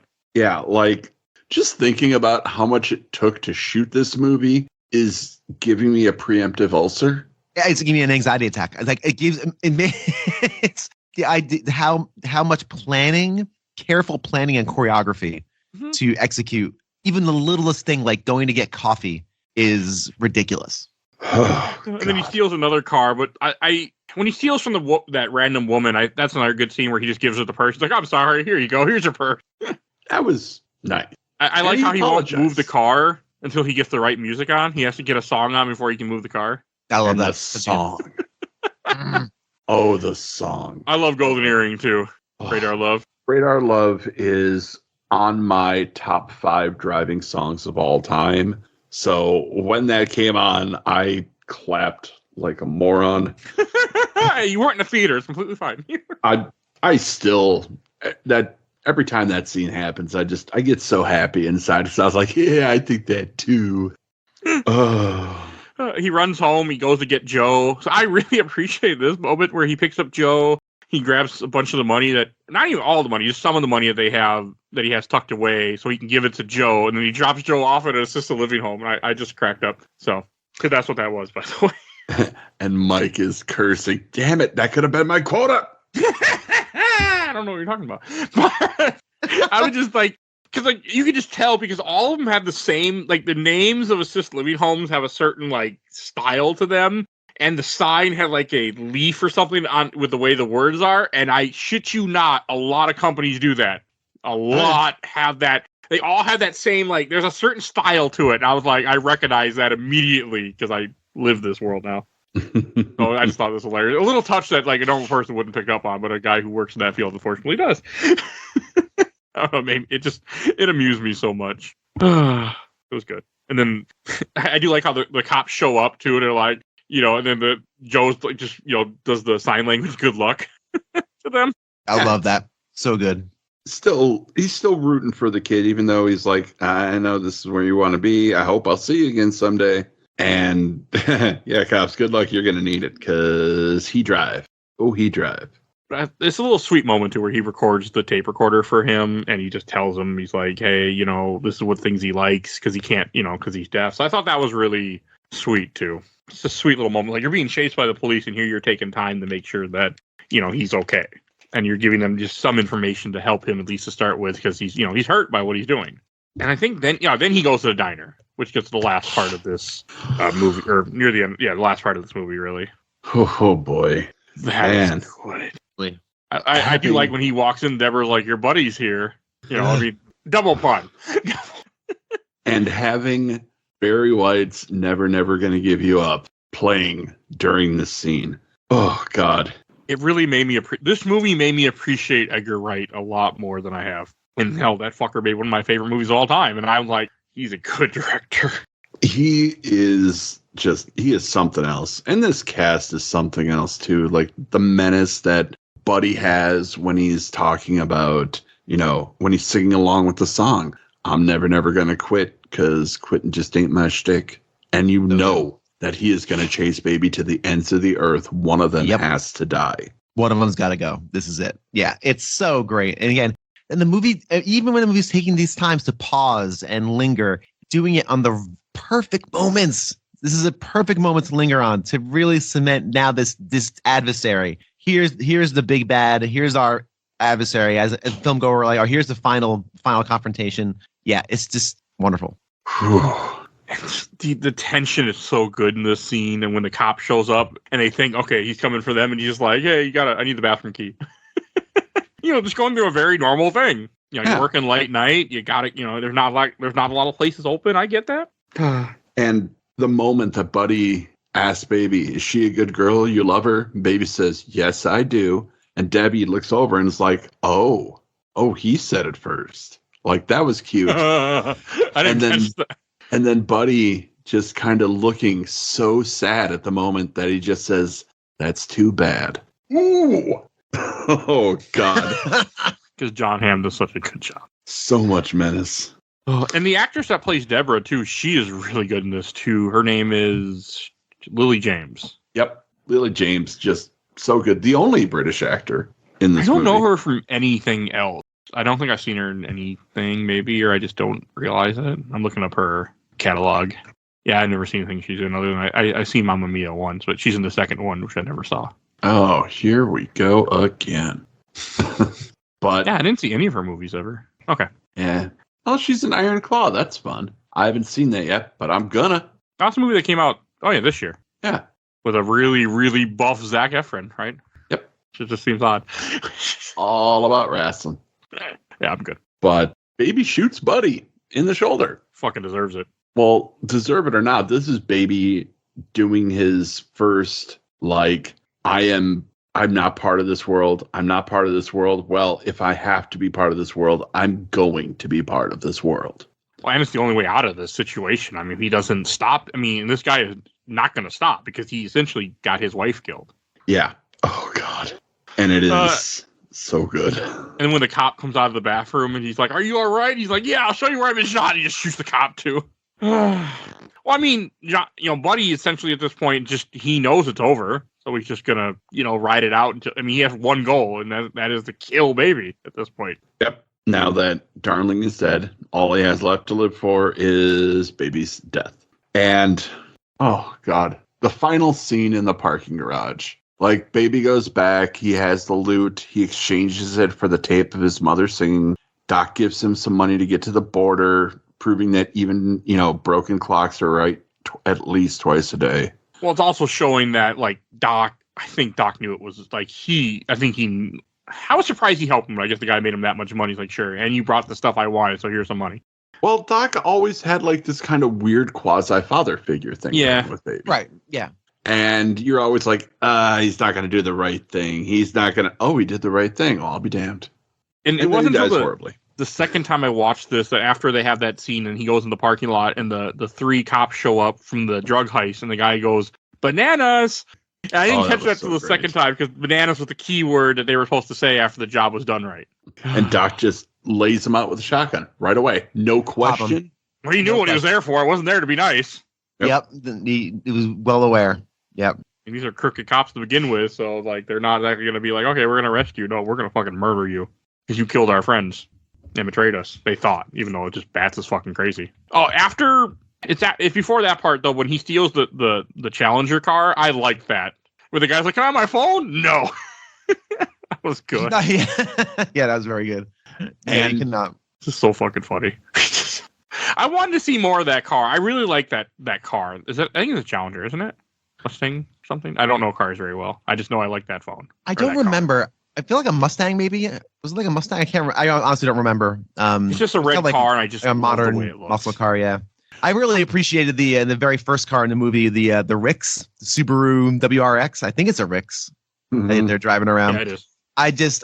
A little known thing about old Bill Tucker here. When I was in college, I had a lot of friends who were really into cars. My dad he worked in auto parts for his entire life, basically. So I spent a lot of time around car parts growing up. And so I don't ask me to fix anything. I'm not handy at all. But I do appreciate I had friends who used to drive those Subarus because they're very popular street racing cars. They're very light and they're relatively inexpensive. And they are very, very fast and quick acceleration wise. So the fact it was screaming around in a Rix was, that's really cool. It just a little nostalgia hit for old Bill back in the days when I used to go to hang out with friends and do quarter-mile drag runs in Jersey and do stuff like that. And the stuff like when he does get to the warehouse where Doc is, like the part where Doc is putting away all the cars nicely, that cracked me up too. It's like, you gotta get the fuck out of here, and you're just sitting there putting away all your stuff nicely. You're not just throwing it in a box or leaving it. Nope. I thought that was kind of charming. Yep. And this is when he realizes that he did the Monsters Inc. line. I did not catch that either earlier. No, I didn't. We're friends. There's nothing more important than our friendship. I didn't catch that either. It's so funny. You little shit.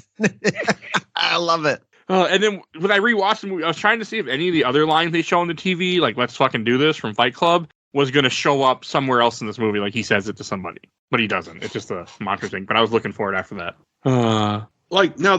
It's there somewhere. I don't remember exactly where, but I did not catch it. Yeah, everything he watches during that scene where he's like flipping through the channels, all those lines come back again. Okay. And like that's kind of the weird thing because like you got Baby recording it, the conversations and repurposing them for music. His brain is recording dialogue and repurposing it for his own interactions. Like it's really cool. Well, a lot of it is just this is his way of dealing with social parts of life. Like, I mean, I get it. That's why he's recording stuff and he plays so he can listen back to it if he needed to. Also, like, it's just, it's a thing. I get it. I mean, also the idea would be that this character is kind of autistic too. I would assume that's kind of what it's going for in a sense. Also, he just processes things differently. Yeah, I would. Yeah. I buy that. So, same. But I do like how right away he picks up like when the guy's like, oh, the cop showed up after. And it's just Buddy in a cop car. And I do appreciate that Buddy plays Brighton Rock again, which is one of the first songs in this movie. Oh, it's Baby's Killer Track. I actually did not know Brighton Rock. I know Queen, but I do not know that song. I was surprised. So yeah, that's a real good song. And to have that be the final confrontation song is honestly kind of perfect. It was good. I was thinking it would be Killer Queen. But I was just surprised that I also never knew this Queen songs. I know some of their hits, like Another One Bites the Dust, like everybody. But they went with something more. I felt like more of a deep cut. And the guy also. Oh, sorry. Sorry, what were you gonna say? I was gonna say like it was Buddy and Baby's bonding moment. Oh yeah. Because Buddy asked about what's your killer track. Baby said this, and then Buddy's like, oh yeah, my brother used to listen to that. I could hear it through the walls all the time. like they were having a good smile about it. It was a bonding moment between the two of them. And now that bond's going to be broken forever to that same song. Love it. Love it. Yeah, it bookends it really beautifully. Yeah, really it great. does. It's this whole like little like him driving up the parking lot and then just going back and forth, like trying to kill Buddy and how long it takes. Like that's all really good. When Deborah grabs the crowbar, I hate myself for this, but every time I see that, what went in my head was Joker and Robin immediately. Just what came in my head immediately was Joker and Robin. Well, crowbars have been ruined for everybody. It's either that or it's Gordon Freeman from Half-Life. I have Half-Life too, yeah. but I read Death in the Family sooner than I played Half-Life. So, and plus, it's good.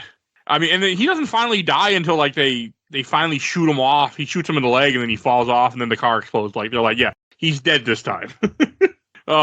So well done. Yeah. Oh God. Like everything comes back to the getting the bigger vehicle just in case they have to ram a cop car. That's what Baby does. Oh, okay. I didn't catch that. Yeah, he gets a truck. He steals so many vehicles in this movie. It's such a GTA vibe. It makes it sound so easy. just CJ from CJ from San Andreas. Yeah. San Andreas. If they're Kias, I can speak for a fact those are really easy to steal. At least they were. So unfortunately, I know this because my mother-in-law Mike had Albertin, car thief. Yes. My mother-in-law had a Kia, and they went to a restaurant, and they came out of the restaurant, and their car was gone. And then we found out that all you have to do to steal a Kia, at least a certain year's Kia, you had a flash drive. You break the window, get in the car, get the USB port, plug in the flash drive, you're good to go. You hotwired the car. That was it. So it wasn't very hard. The Kia finally fixed it, but that's all you had to do at that time. Yep. So yeah, that's how I know, unfortunately, because I had to go pick them up, and they're like, "Where's my car?" And I'm like, "What the fuck just happened?" And then we found it got stolen. Oh man, that's a bummer. She got it back, and that's good because people were stupid. They went to a pawn store, and I think they tried to sell her phone that was in the car because it wasn't very long before we got the call, like, "Oh, here's your wallet. Here's all your stuff back from the car." It's like, that's funny. You got that pretty quickly. So I'm pretty sure they were stupid, and they went to a pawn store and tried to sell something and show their ID to the pawn store guy, and the pawn store guy went, "Yeah, thanks. Here." Here, police, go find these fuckers. Didn't last long. Moral of the story, if you're going to steal a car, you can't keep driving it. You need to get rid of it. So, that's my story. And then the end of this movie is Deborah I guess he's unconscious, and she just starts driving down the highway, listening to his mom's tape. This is a good scene. And then I thought the movie was just going to either end here. I was a little surprised, and it shows him get arrested, but that also makes sense. I think this is an extremely smart way of concluding this. This is a great subversion because again, we've been expecting Baby to get away from this, and this is again great character moment. This has all been extremely well earned. He rolls up, she's ready to roll. She's ready to be the Bonnie to his Clyde. She's ready to be on the lam with her lover and hit the road. She's ready for a life of fleeing, and she's down for it. She's down for this adventure. And he realizes, I can't keep running, and I can't put this person that I love in danger.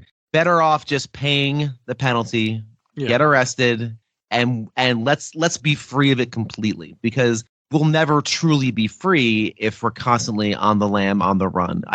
I've tasted what this life is like. This looks good, Deborah. This looks like a hoot, but boy, oh boy, it isn't. So let's just pay the piper. Let's just pay the penalty. We'll do the time.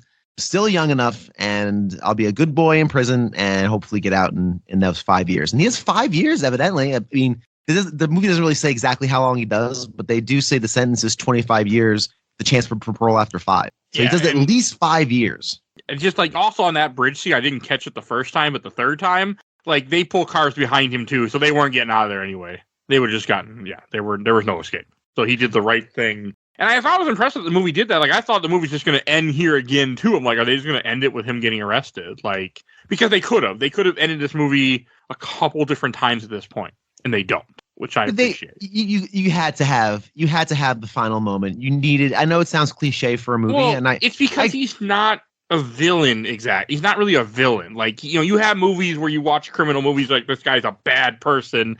They deserve this. This is a guy who didn't really deserve where he ended up. He's a good person who does bad things. Yes. And we're all, I think most people are good people who occasionally do bad things. And that what it speaks to for me is that the consequences are always going to be there. And consequences are irrelevant to what your initial motive was. When you do things, there are consequences. And I think that's what he learns in that moment, saying, yeah, I did steal cars. I did shoot people. I've shot people. I've committed crimes. I deserve, which is a true repentance. Like, it's a repentance. I deserve what I'm going to get. I'm going to accept what I get. And then I'll be able to fully move on and learn. And having that cathartic moment where he gets and that gorgeous car. Oh boy, good golly! I don't know cars well enough to know what that is, but it's just this beautiful vehicle, straight out of the 50s. It is perfect. It's a perfect ending to a movie that's how it has to end. Yeah. And okay, interesting. I like the ending too. I'm with Bill, but Ken, what about you? Is it the perfect ending though? Is that real? Oh, that's a very... Because he does have... I think so. I want to believe so. I'm going to choose to say so, but I go ahead, Ken. I think I know where you're going with this, but go ahead. I want it to be real, but I don't know, man, because he had a dream. The exact same thing happened in the dream. It was in black and white earlier in the film about him and Deborah just getting in a car and driving. And then when he gets out of prison, the exact same thing, coincidentally. Here's my theory. He told her this dream, or he told her this idea, and then when she finally gets out of prison, she surprises him. It's also the same car, I think, in one of the postcards, too. Puts on the wood. Mike, if you're still watching it, can you see that if he has his scars when he comes out and approaches? Because if he doesn't have scars, the movie is now telling you this is indeed a dream and a fantasy. He definitely has the scars on the right side of his face. Okay, so if he has scars, then I would say this is a real thing. He also looks older in this scene, a little bit older. And he looks a little older too. Yeah, they aged him up a little bit for this. They look a little more mature. I'm trying to see. You can't see the left side of his face very well, which I'm trying to see if because that you get one scene of it, but because I'm trying to see if he has any injuries from there, but he didn't really get scarred. But he definitely has the two scars, that the one on his cheek and the one on his forehead from earlier in the movie, that are always there. Well, yeah, exactly. And that's kind of, again, this is me just projecting. I want to believe this is real. Well, I want to believe this is fairy tale. This is also the same car that is in the postcard that she sends him. He puts on the mirror. Yeah. My guess is that that at some point, this is my theory, and I'm going to stick with it, that he told her this idea, and then when he finally gets out, she surprises him with the idea. Yeah, he does what he said. That's just more proof that it could be. I know. I don't want it to be, but yes. I think it's interesting. That's a very good point. I think honestly, I'm gonna side with Mike on it and say, because I desperately want this to be real for him. I want him to have this reward for paying the penalty for his repentance, for this reward. He deserves this reward. We all screw up. We all do stupid things in different degrees. Hopefully none of us on this call has ever shot somebody. But I mean, I've been threatened to get shot by people, but I've never shot anybody. I've never shot anybody. I've never stolen a car. I've never stolen a thing. I was a good boy. I stole a magnet when I was a kid. I've never stolen anything. But you have consequences for the things you do. That's how life works. That's how it's kind of supposed to work. And he pays his penalty. I think I definitely accept this. And also, the movie has created this heightened world where this kind of fantasy could be real. I'm accepting it as truth because I really don't want to. I don't want to go through life thinking that baby is now stuck in prison for 25 years and his girl has left. There is a sequel that they're writing that was as of a couple of years ago that was in process. So who knows? Maybe this does turn into this weird Lars von Trier. Everything is disaster and death and despair and nothing is what you hoped. I don't know. Maybe. Look, just give me. Give me baby in Mad Max world. That's what I want. I'm going to choose the positive side on this one. I'm usually with you, Ken. I'll take the negative stuff because it's just so much fun. But boy, oh boy, no, this one, baby needs a win. And I'll agree with you. Yeah, I'm not saying I want it to be true, but. Oh, yeah. fair. I think it's a very interesting concept. And I love the idea of, I just wrote this in the notes as we were talking, how it has almost like this like Chrono Trigger trial ending where everybody's trial shows up and all the little things that he did that he didn't think was going to matter actually comes to fruition. I appreciate that reference so much. I know you do. I know you do. I know you do. That's why I did it. And even though it didn't really seem to help, he still got 25 years for his. But he also got the possibility of parole within 5, which I think did help. Yeah, I think it did help. But yes, and I also don't think that when they're testifying, I don't think it's the same time we think they're testifying. I do. So, I think they were called as character witnesses specifically for that. For the parole, not for the original hearing. No, I think it was for the original hearing. You do? Okay. Same. I do. Mm-hmm. I do want to talk about the voice of Joe's ASL translator.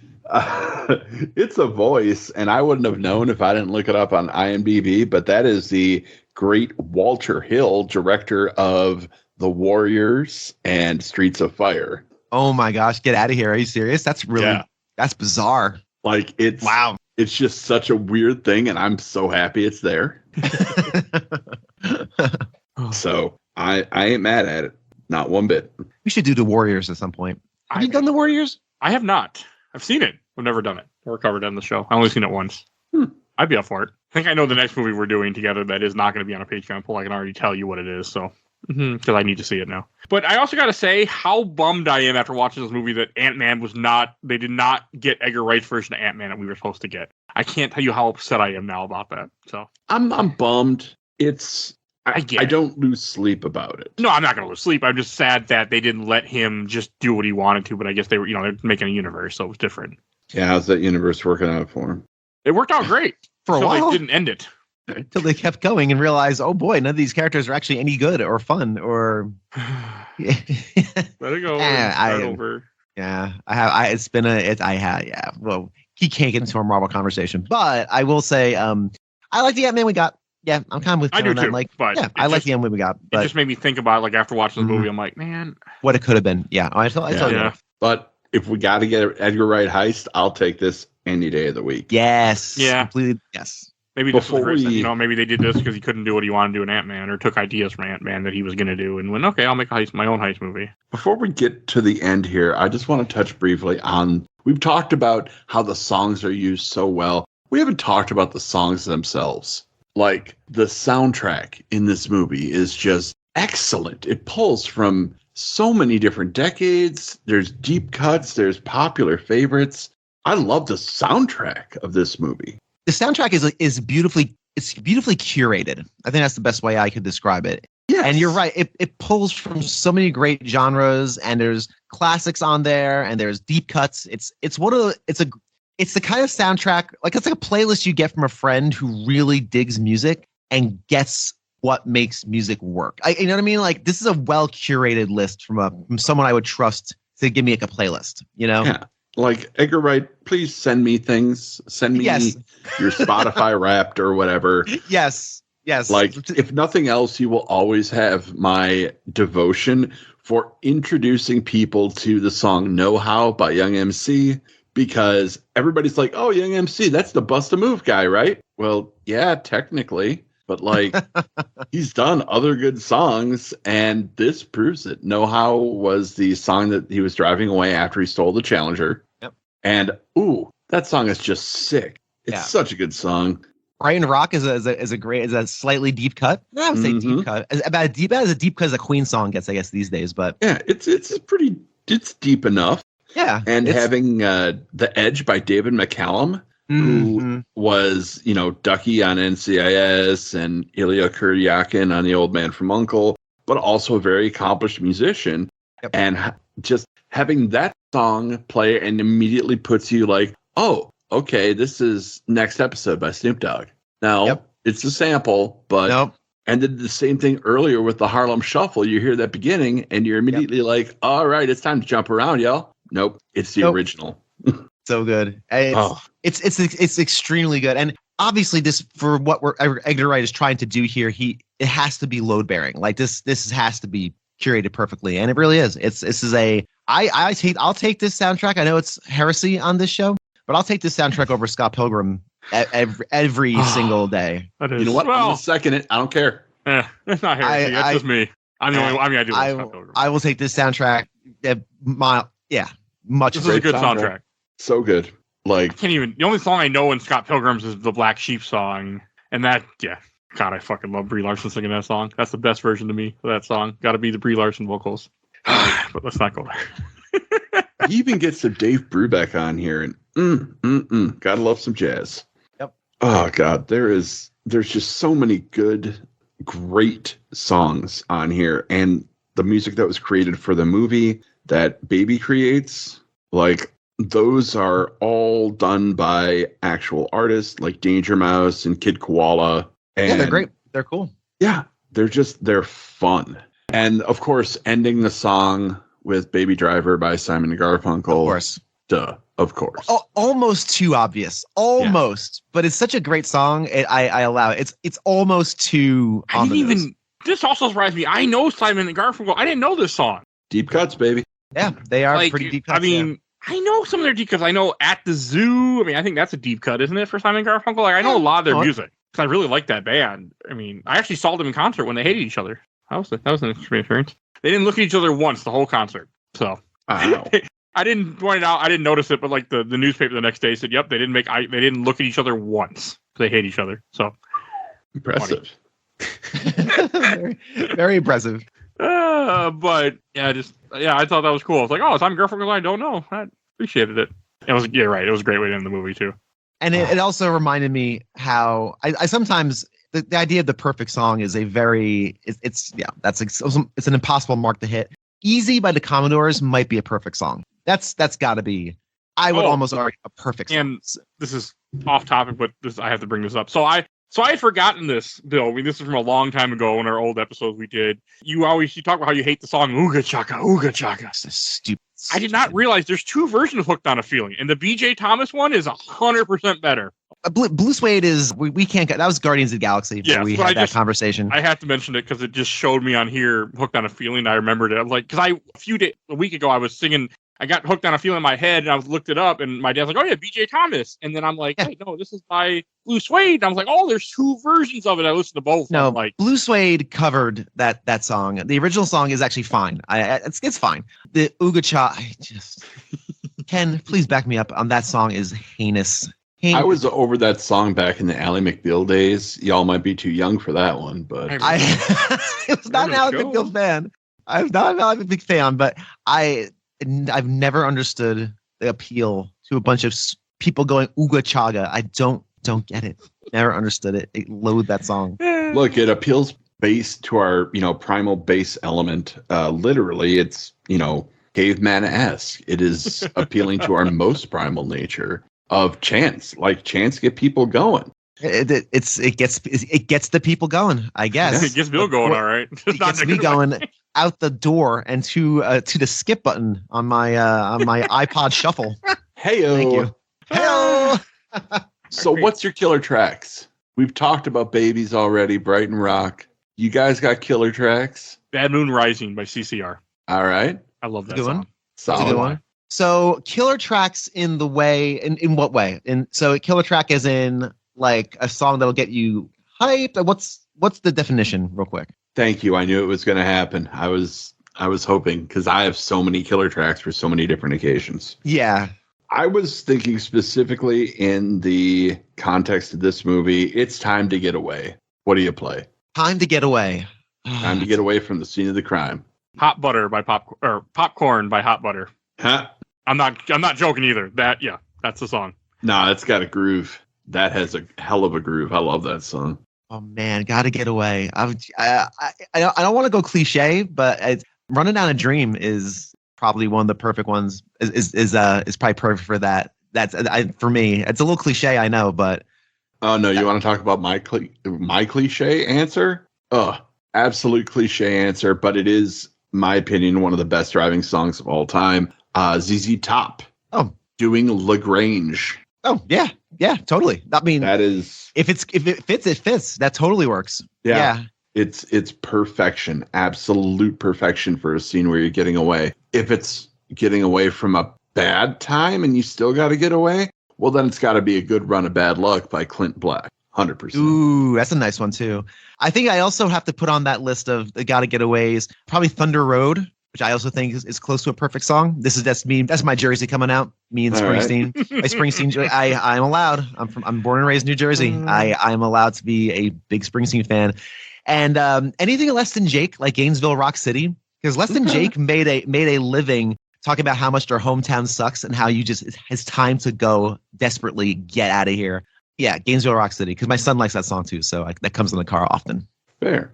That goes back to my ska punk days of being someone. This is totally off the wall. Someone referred to me as a ska. I was on a podcast. We were talking about Weird Al songs, and there's the song. There's a ska song he does once, and she's like, "Oh, were you a ska?" I'm like, "What? No, I is that a term?" I listened to a lot of ska music. I was really into the scene. I did a radio show in college. I was very, very, very into it, but I never identified as a ska. I've never heard that before.